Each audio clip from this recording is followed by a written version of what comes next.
चलिए सुनते हैं अकबर बीरबल कहानी संग्रह से आज की कहानी सबसे बड़ा मनहूस। एक दिन नगर कोतवाल एक व्यक्ति को पकड़कर दरबार में ले आया।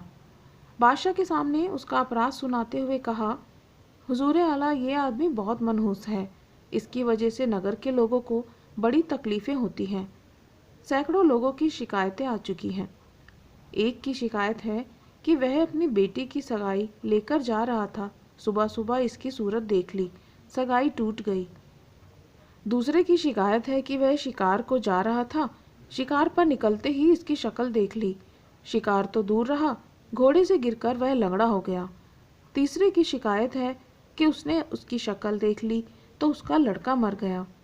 चौथे की भेड़ बकरियां मर गई। पांचवे के घर में आग लग गई।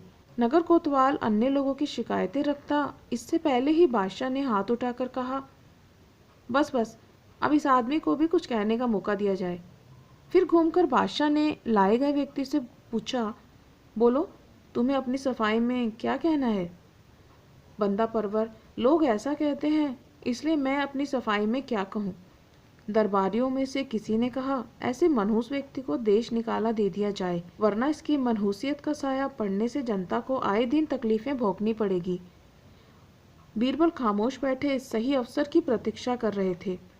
बादशाह भी ऐसी अंधविश्वास भरी बात स्वीकार करने को तैयार न थे, मगर शिकायतों पर ध्यान देना भी जरूरी था। सो उन्होंने कहा, ठीक है, मैं स्वयं आजमाऊंगा, इसके बाद ही कोई फैसला करूंगा। यह कहकर मनहूस व्यक्ति को उस रात बादशाह ने महल के ही एक भाग में ठहरा दिया। अगले दिन सुबह उठते ही सबसे पहले उसका मुंह देखने लगे। मनहूस को जगाकर उसका मुंह देखा। इत्तेफाक की बात, उस दिन ईरान और इराक के कुछ मेहमान बादशाह के पास राजकाज संबंधी मशवरे के लिए आ गए। उनके साथ बादशाह कुछ ऐसे उलझे कि सुबह से शाम गुजर गई, ना तो अन्न नसीब हुआ और ना ही जल। शाम को थके मांदे बादशाह आराम करने को लेटे तो उन्हें ये बात ध्यान में आई कि आज तो अन्न जल नसीब ही नहीं हुआ। तभी किसी चापलूस दरबारी ने ध्यान दिलाया, ये सब उस मनहूस की शक्ल देखने का नतीजा है बादशाह सलामत। अब तो बादशाह को भी यकीन आ गया। उन्होंने फौरन दरबार लगवाया, मनहूस को दरबार में हाजिर करने का हुक्म दिया, सजा सुनाई।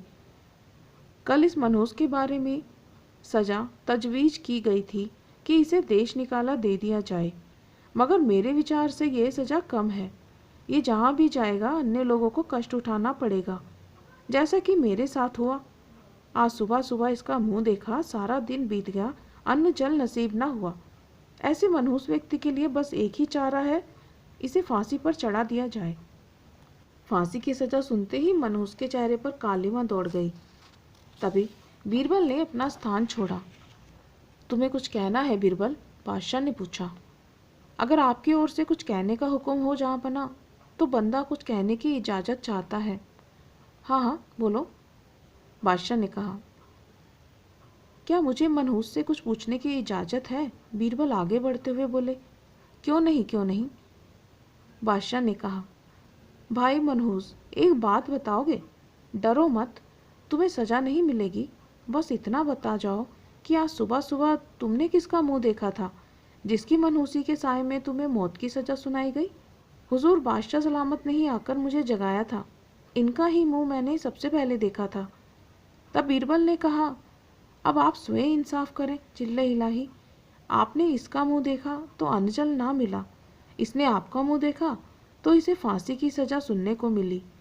यहाँ गौरतलब बात यह है कि सबसे बड़ा मनहूस कौन हुआ? यह सुनकर बादशाह का चेहरा मुरझा गया और वो समझ गए कि बीरबल क्या कहना चाहते हैं।